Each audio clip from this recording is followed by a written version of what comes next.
नमस्कार, मी सुवर्ण बुलेटिनमध्ये आपल्या सगळ्यांचं स्वागत। एका महत्त्वाच्या बातमीने सुरुवात करतोय। औरंगाबादमध्ये राज ठाकरे यांची सभा होते आहे। त्या पार्श्वभूमीवर इम्तियाज जलील पोलीस आयुक्तांच्या भेटीला गेलेत असं कळतंय। औरंगाबादमधील घडामोडींना वेग आलेला आहे। भेटीनंतर संध्याकाळी ते माध्यमांशी बोलतील, त्यामुळे त्यांनी ही का भेट घेतली हे त्यानंतरच कळू शकेल। मात्र इम्तियाज जलील पोलीस आयुक्तांना भेटले। खरं तर पुण्यात राज ठाकरे पोहोचलेले आहेत। औरंगाबादेत उद्या सभा 1 तारखेला सभा आहे आणि त्या पार्श्वभूमीवर औरंगाबादेत सभेची जोरदार तयारी झालेली आहे। त्याच्या पाठोपाठ शिवसेना ही सभा घेणार आहे असंही आज समोर येतंय। इम्तियाज जलील पोलीस आयुक्तांच्या भेटीला का गेले याविषयी आपण माहिती घेणार आहोत आमचे प्रतिनिधी सिद्धार्थ गोदाम यांच्याकडून। सिद्धार्थ, काय सांगाल? औरंगाबादमध्ये राज ठाकरेंची जी सभा आहे त्याच्या पार्श्वभूमीवर अनेक घडामोडी घडताना आपण बघतोय, काय अपडेट?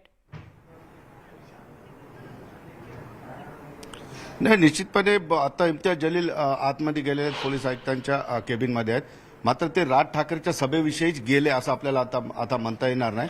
मात्र ईदच्या पार्श्वभूमीवर खासदार इम्तियाज जलील दरवर्षी येऊन आयुक्तांना भेटतात, त्यांचं काय म्हणणं असतं किंवा ते त्या ठिकाणी मांडतात। मात्र 3 तारखेला ज्या पद्धतीनं मस्जिदीसमोर हनुमान चालीसा वाजवण्याचं जे काही राज ठाकरेंचं आव्हान होतं किंवा भोंगे खाली नाही घेतले तर हनुमान चालीसा बोलला जाईल, त्याविषयी सुद्धा ते बोलू शकतील। कारण यामुळं जे आहे औरंगाबादची कायदा सुव्यवस्था बिघडू शकते, त्यासाठी काही सूचना ते करत असतील किंवा आयुक्त त्यांना काही सूचना करतील। पण फक्त आपण हा दावा नाही करू शकत की राज ठाकरेच्या सभेच्या संबंधित ते ज्या ठिकाणी बोलतील, एकंदरीतच ते काय बोलतील किंवा काय त्या ठिकाणी चर्चा झाली हे आपल्याला आता सांगता येणार नाही। मात्र इम्तियाज जलील बाहेर आले की त्यांची आलेले आहेत। इम्तियाज जलील बाहेर आलेले आहेत, आता ते खाली सगळ्यांना बोलतील। एकंदरीतच इथे बघतो की काय कशाच्या संबंधी त्यांची बोलणं झालेले हे सांगू शकत नाही। मात्र ते सगळे एकत्रित खाली बोलतील।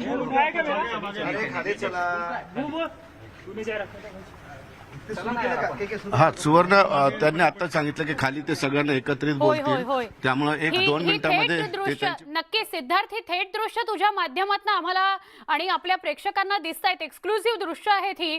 राज ठाकरेंनी सभेच्या पूर्वी पोलीस आयुक्तांची क्षमा करा, इम्तियाज जलील यांनी राज ठाकरेंच्या सभेआधी पोलीस आयुक्तांची भेट घेतली आहे। पण ती कोणत्या कारणासाठी घेतली आहे हे काही क्षणामध्ये आपल्याला कळेल। पोलीस आयुक्तांच्या कार्यालयाच्या काही क्षणापूर्वी ते बाहेर आलेले आहेत आणि खाली उतरून पोलीस आयुक्तालयाच्या बाहेर ते प्रसार माध्यमांशी बोलतील। आमचे प्रतिनिधी सिद्धार्थ गोदाम त्याच ठिकाणी उपस्थित आहेत, त्यामुळे इम्तियाज जलील काय प्रतिक्रिया देतात हे पुढच्या काही सेकंदांमध्ये आपल्याला कळेल।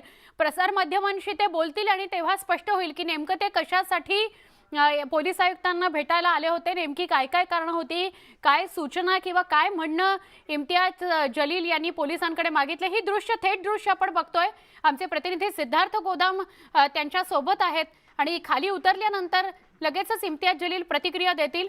इम्तियाज जलील यांनी औरंगाबादमध्ये होणाऱ्या सभेच्या पार्श्वभूमीवर पोलीस आयुक्तांची भेट घेतली आहे, पण ईदच्या निमित्तानं सुद्धा दरवर्षी ते पोलीस आयुक्तांना भेटतात असंही आपले प्रतिनिधी सांगत होते। बघा, पुढच्या काही क्षणामध्ये इम्तियाज जलील प्रसार माध्यमांशी संवाद साधतील। सुवर्ण निश्चितपणे आता या ठिकाणी बोलतील। ते या ठिकाणी ते नेहमी बोलत आलेले आहेत आणि इम्तियाज जलील आता सर्व प्रतिनिधींना एकदाच बोलतील। कारण यामध्ये महत्वाची गोष्ट मी जसं आधी बोललो की नाही, सगळ्यांसोबत बोलू आपण काय पण की भोंग्याचा विषय असेल किंवा ईद संबंधीच्या ज्या सगळ्या गोष्टींचा विषय असेल त्या संबंधी ते बोलू शकतात। मात्र नेमकं काय बोलतील हे आपल्याला आता सांगता येणार नाही। मात्र त्यांची ही भेट राज ठाकरे असतील, ईद असेल किंवा भोंग्याच्या विषयी जवळ असल्यामुळं कदाचित त्यांना त्यांच्या सर काय मीटिंग झालेली आहे, काय बोलणं झालं?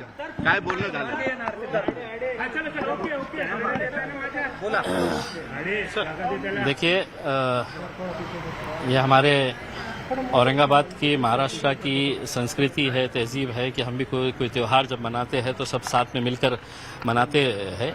मैं आज औरंगाबाद के पुलिस कमिश्नर निखिल गुप्ता साहब से मिलने के लिए आया था और उनसे यही बात के ऊपर चर्चा की कि हमारी मदद कैसा चाहिए करके आप बताइएगा कि हम किस तरह से हमारे ये शहर के अंदर शांतता बनी रहे, इसके लिए हम क्या प्रयास कर सकते हैं। अगर हमारी कुछ मदद लगती है तो आप हमें बताइएगा करके।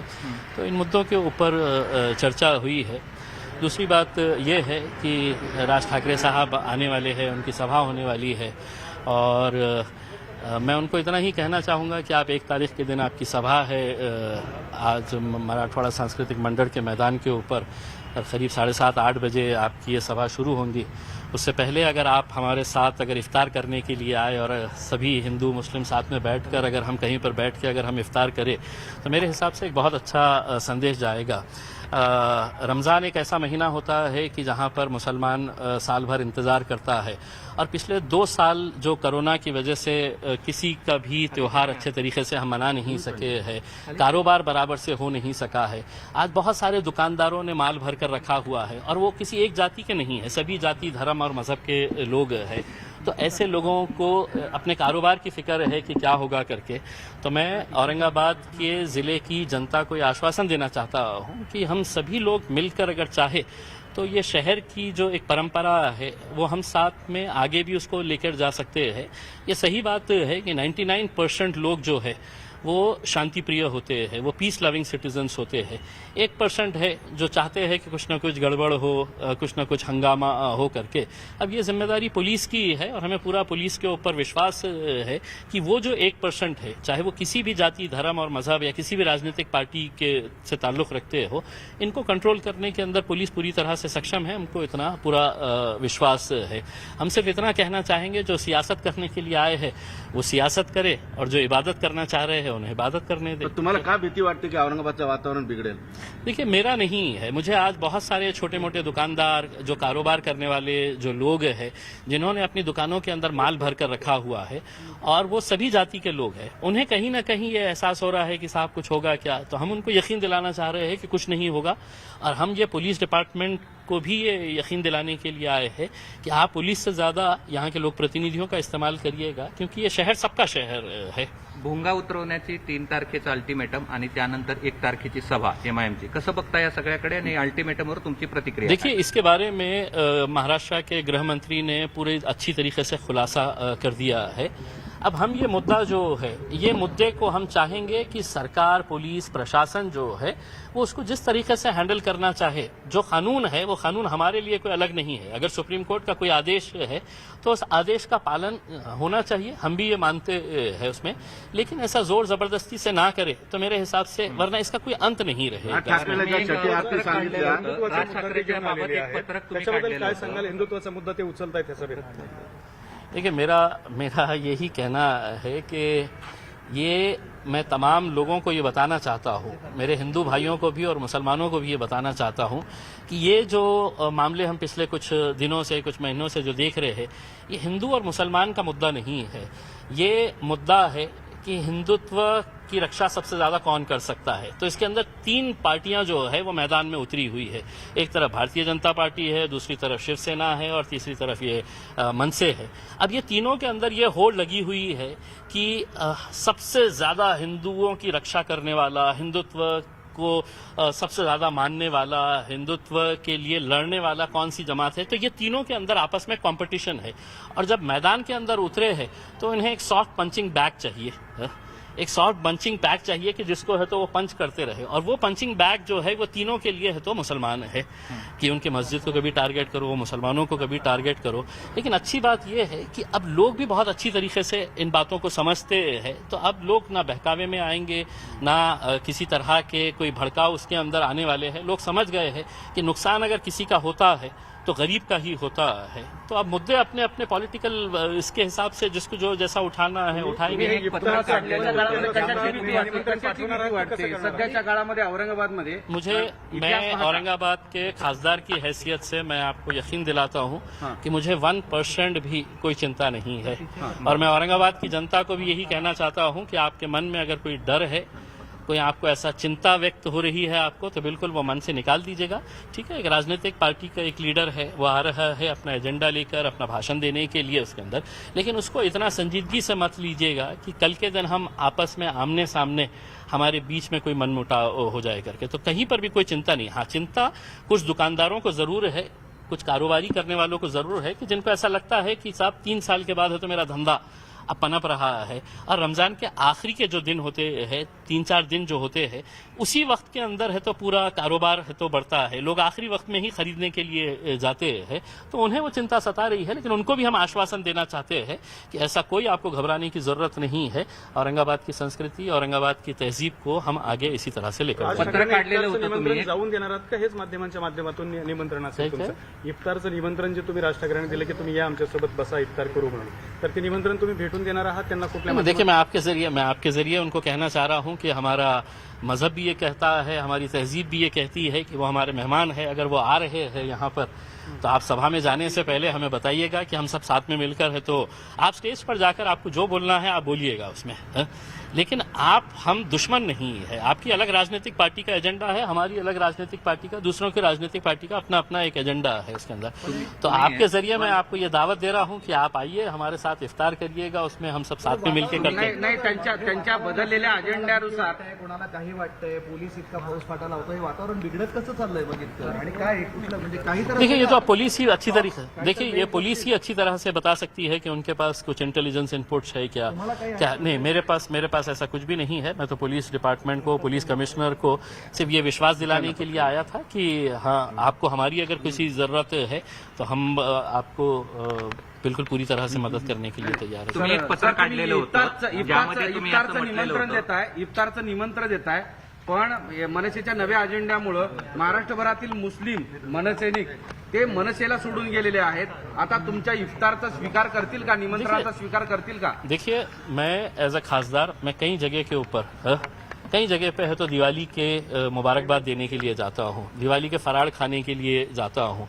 तो मेरी भी ये वो है कि आप भी आइए करके। मैं तो अब एक लेटर है तो हमारे जितने भी शिवसेना के, मनसे के जितने भी लोग हैं उन लोगों को ये भी लिखकर दावत दे रहा हूँ कि ईदगाह के अंदर जब नमाज हो जाती है तो सभी लोग आते हैं, आप लोग नजर नहीं आते हैं। मैं आपको इस बार दावत दे रहा हूं कि ईदगाह की नमाज के बाद जब सभी लोग मुबारकबाद देने के लिए आते हैं तो आप लोग भी आइए, वहां पर हम आपका इस्तकबाल करेंगे और एक अच्छा संदेश जाएगा उसमें। तुम्ही एक पत्र काढलेलं होतं आणि ज्यामध्ये सगळ्यांना आवाहन केलं होतं की एमआयएमच्या विरोधात तुम्ही बोलू नका. आणि आता या ठिकाणी तुमची एवढे तुम्ही शांत का होते आणि आता काय भूमिका आहे? मेरा देखिए, मेरा यही था कि मैंने सही बात है कि ये मेरे लेवल के ऊपर मैंने डिसीजन लिया था, वरना किसी चैनल ने ये चलाया था कि मतलब ओवैसी साहब ने, ऐसा कोई ओवैसी साहब का उसके अंदर दखल अंदाजी नहीं थी, बल्कि मैंने ही ये डिसीजन लिया था क्योंकि हम आखिर में, मेरी और आपकी, हमारी सबकी ये कोशिश होना चाहिए कि साहब कहीं ना कहीं ये मामला गड़बड़ा ना जाए, कोई गलत बात कर डाले, उसमें मीडिया किस तरह से उछालती है आपको भी मालूम है। तो मैंने अपने तौर के ऊपर ये डिसीजन लिया था कि महाराष्ट्र के अंदर किसी ने भी इस ताल्लुक से है तो कोई बात नहीं करना चाहिए करके, और उसका पालन हुआ। बरं, हे औरंगाबाद ही प्रयोगशाळा आहे का? कारण की काही दिवसानंतर आता उद्धव ठाकरेंची देखील सभा होणार आहे, हिंदुत्वासाठी ही प्रयोगशाळा झाली आहे. देखिए साहब, पहले भी ये होता रहा है, जब भी इलेक्शंस आते हैं हर राजनीतिक पार्टी अपने अपने एजेंडा के हिसाब से मैदान के अंदर उतरती है। अब हो सकता है कि इनके जाने के बाद कोई और आएगा, उनको भी हम दावत देंगे, आइए साहब बैठें करके उसमें। लेकिन ये है कि सबकी ये जिम्मेदारी है कि हम सब ने किस तरह से इस शहर के अंदर जो एक भाईचारगी का माहौल है, एकता का जो माहौल है, उसको खराब नहीं होने देना चाहिए, हमारी सबकी जिम्मेदारी है। राजकारणासाठी औरंगाबाद हे सेंटर होतंय का, तसा करण्याचा प्रयत्न केला जातोय का? कारण प्रत्येक पक्ष औरंगाबाद इथून सुरुवात करतो आहे आणि आता सुद्धा असं सांगितलं जातं की शिवसेना ज्यावेळेस 20-30 वर्षापूर्वी सुरू केली होती तिथं मनसे सुरू करतंय हिंदुत्व मोठं करण्यासाठी। देखिए, किस किस की क्या क्या सोच है इसके बारे में तो मैं बता नहीं सकता हूं, लेकिन मैं सिर्फ इतना कह सकता हूं कि औरंगाबाद को अगर सब जने अगर टारगेट कर रहे हैं तो औरंगाबाद में आने से पहले औरंगाबाद की संस्कृति, औरंगाबाद की तहजीब और औरंगाबाद का जो माहौल है उसके बारे में भी समझ लेना चाहिए। एक शेवटचा एक प्रश्न आणखी. एमआयएमची पण सभा असेल एखादी?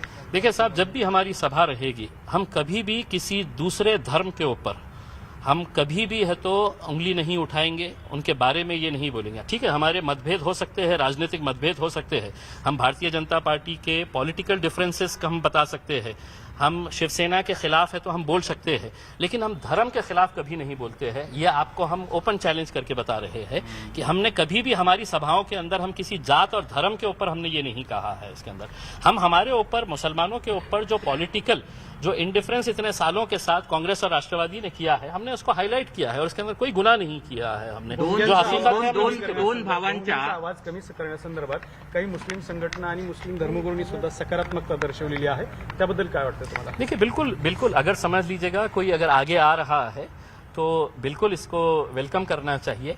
और कानून से बड़ा कोई भी नहीं है साहब। सुप्रीम कोर्ट ने अगर कोई एक जजमेंट दिया है तो उस जजमेंट का पालन होना चाहिए, लेकिन वो जजमेंट का पालन करने के लिए जो एजेंसीज है वो एजेंसीज ने आगे आना चाहिए, वरना कल के दिन ये होगा साहब कि अब मैं तय करूंगा कि क्या होने वाला है करके। हाँ?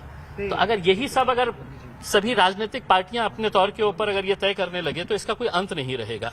हमारा अगर विश्वास पुलिस के ऊपर नहीं है, आप जब ये करते हैं तो एक मैसेज देते हैं कि मुझे यहाँ की पुलिस के ऊपर विश्वास नहीं है, मुझे यहाँ की न्याय प्रणाली के ऊपर विश्वास नहीं है। हमारा विश्वास है कि हम ये मैटर अच्छे तरीके से हम अटीशर्तींमध्ये एक अट लावलेली आहे की आवाजाची अट घातलेली पोलिसांनी 55 डेसिबलची निवासी ह्याच्यामध्ये, आणि भोंगे काढण्याचा विषय डेसिबलवरच आहे। आता जवळपास 1 लाखाचा दावा ते करतात, 55 डेसिबलमध्ये ते लोकांना त्यांचं भाषण ऐकू जाईल का? त्या आवाजाची मर्यादा पाळली जाईल का? देखिए, अब जो भी है उसमें पुलिस ने अपना रोल अदा कर दिया है कि साहब ये कंडीशंस हम आपको दे रहे हैं करके, और ये कंडीशंस की हमको भी बहुत आदत हो चुकी है कि जब भी हमारी सभा होती है तो हमको भी बहुत सारे कंडीशंस दिए जाते हैं करके उसमें। अब वो सभा होगी, उसके अंदर हम सिर्फ लोग जितने भी आ रहे हैं उनसे यही कहेंगे कि आवाज आप मोजला आइए। का? सभेचा आवाज किती होता? अब ये देखिए, ये पुलिस के ऊपर है कि जिसने है तो ये कंडीशन इम्पोज किया है, उसका इम्प्लीमेंटेशन कैसा हो रहा है वो उनकी जिम्मेदारी है, वो करे करके। खूब खूब धन्यवाद। और आपको नाही, एक शेवटचा प्रश्न आहे। दोन भावांच्या मध्ये भरडलं कोण जात आहे? दोघंही हिंदुत्व श्रेष्ठ कोण हे देखिए, सांगितलं आप सवाल ही गलत कर रहे हैं। दो नहीं है इसमें, इस मैदान के अंदर 3 खिलाड़ी है। एक भारतीय जनता पार्टी है, एक मनसे है और एक शिवसेना है। ये इनकी आपस के अंदर ये जो चल रहा है कि साहब सबसे बड़ा हिंदू मैं हूँ, सबसे बड़ा हिंदुओं की रक्षा करने वाला मैं हूँ, तो ये वो लड़ाई के अंदर इनको एक पंचिंग बैग चाहिए। इनको एक कोई तो भी एक मोहरा चाहिए जिसके साथ खेल सके, जिसको बोलकर है तो हम बड़ा बन सके है करके। तो कभी मस्जिदें उठा लो, कभी शहर के नाम के ऊपर निकाल लो, कभी जात धर्म निकाल लो, और यही करते करते ये पंचिंग बॅग इम्तियाज जलील यांनी पोलीस आयुक्तांची भेट घेतल्यानंतर प्रदीर्घ असा संवाद प्रसारमाध्यमांशी केला आहे। अजूनही तो संवाद सुरू आहे, आपण बघत होतो। राज ठाकरे पुण्यामध्ये दाखल झालेत, उद्या ते औरंगाबादसाठी रवाना होणार आहेत। आज संध्याकाळी मनसेच्या कार्यकर्त्यांसोबत महत्त्वाची बैठक आहे। दरम्यान सभेआधी मनसैनिकांमध्ये चांगलाच उत्साह बघायला मिळतोय। कार्यकर्त्यांनी दिली आणि जोरदार घोषणाबाजी जी आहे ती आमचे प्रतिनिधी विशाल पाटील यांच्याशी आपण सविस्तर बोलणार आहोत। विशाल, औरंगाबादमध्ये उद्या राज ठाकरेंची सभा होतीये, पुण्यापर्यंत ते पोहोचलेले आहेत। काय सांगशील? सगळ्या कार्यकर्त्यांमध्ये उत्साह आहेत। मुंबईपासून पुण्यापर्यंत पोहोचण्याच्या दरम्यान अनेक ठिकाणी त्यांना थांबावं लागलं, कारण कार्यकर्ते त्यांच्या स्वागतासाठी तिथे उपस्थित होते। सुवर्णा, मनसे अध्यक्ष राज ठाकरे हे आज पुणे या ठिकाणी आलेले आहेत। खरं तर ज्यावेळेला त्यांनी शिवतीर्थ निवासस्थानावरून निघाले होते त्यावेळेला शिवतीर्थ त्यांच्या घराच्या ठिकाणी सुद्धा त्यांचं स्वागत जे आहे आणि शुभेच्छा त्या ठिकाणी त्यांना देण्यात आल्या होत्या। त्यानंतर ठिकठिकाणी मग चेंबूर असेल, नवी मुंबई असेल, या ठिकाणी मनसे अध्यक्ष राज ठाकरे यांचं स्वागत करण्यात आलं होतं। पुण्यात सुद्धा तशाच प्रकारचं जंगी स्वागत जे आहे हे कार्यकर्त्यांकडनं केलं होतं। त्यामुळे एकंदरीत जर आपण पाहायला गेलं तर मनसे अध्यक्ष राज ठाकरे यांनी जी भूमिका घेतलेली आहे त्या भूमिकेमुळे कुठेतरी मनसे कार्यकर्ते जे आहेत हे उत्साहित असताना आपल्याला पाहायला मिळत आहेत। ज्या पद्धतीनं मनसे अध्यक्ष राज ठाकरे यांनी संपूर्ण राज्यातील वातावरण जे आहे हे तापवलेलं आपल्याला पाहायला मिळते, त्याचे पडसादसुद्धा जे आहेत हे गेले काही दिवस आपल्याला औरंगाबाद शहरामध्ये पाहायला मिळत आहेत। आणि त्याच पार्श्वभूमीवरती मनसे अध्यक्ष राज ठाकरे जे आहेत हे 1 मेला सभा घेणार आहेत। या सभेपूर्वी त्यांनी सर्वप्रथम पुणे या ठिकाणी आलेले आहेत आणि उद्या सकाळी ते पुण्यातून औरंगाबादच्या दिशेने निघणार आहेत। खरं तर ज्या पद्धतीनं मनसे अध्यक्ष राज ठाकरे यांचा पुण्याचा दौरा आपण जर पाहिला गेला तर मोठं शक्ती प्रदर्शन जे आहे हे पुणे शहरात केलं जाणार आहे।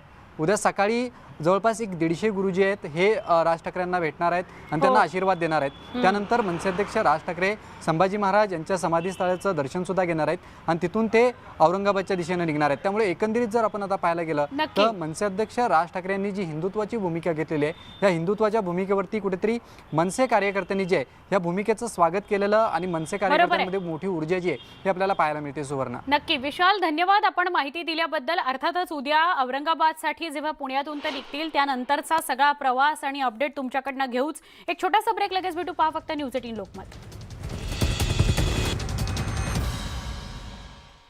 बुलेटिनमध्ये पुन्हा एकदा स्वागत. बातमी थोडी वेगळी आहे. सध्या राज्यात उन्हाचा तडाखा चांगलाच वाढलाय. माणसांप्रमाणेच प्राण्यांना सुद्धा उन्हाचा तडाखा बसतोय, त्यांनाही उन्हाचे चटके लागत आहेत. त्यामुळे प्राणीही माणसांप्रमाणेच उकड्यापासून मार्ग काढण्याकरता वेगवेगळ्या शक्कल लढवताना आपण बघतोय. असाच एक व्हिडिओ समोर येतोय. उकाड्यानं हैराण झालेल्या माकडानं थेट एका इमारतीवरील पाण्याच्या टाकीत उडी घेतली आणि पाहता पाहता माकडांनी पाण्याच्या टाकीत उड्या घेत मनसोक्त भिजण्याचा, ओलं होण्याचा आनंद लुटला. माकडांनी यावेळी मनसोक्त पाण्याच्या टाकीत उड्या घेतल्या. स्विमिंग पूलमध्ये ज्याप्रमाणे जनता भिजण्याचा, पोहण्याचा आनंद घेते त्याप्रमाणे माकडांनी यावेळी उकाड्यापासून सुटका करण्याकरता पाण्याच्या टाकीत उड्या घेतल्या.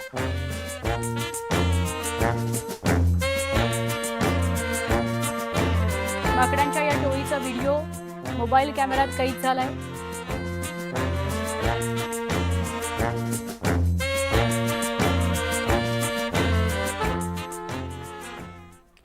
उस्मानाबादमध्ये भैरवनाथाच्या यात्रेत मोठ्या उत्साहात रथोत्सव पार पडला.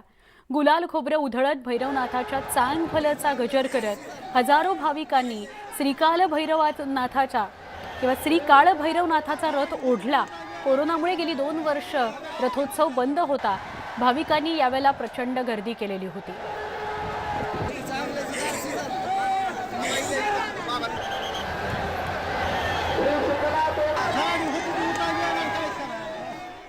आणि आता एक नजर टाकणार आहोत देशातल्या प्रमुख शहरातल्या तापमानावर. आजचं तापमान. प्रायोजक मैंगो एयर कूलर. इन गर्मियों में घर ले आए मैंगो एयर कूलर वाली ठंडक.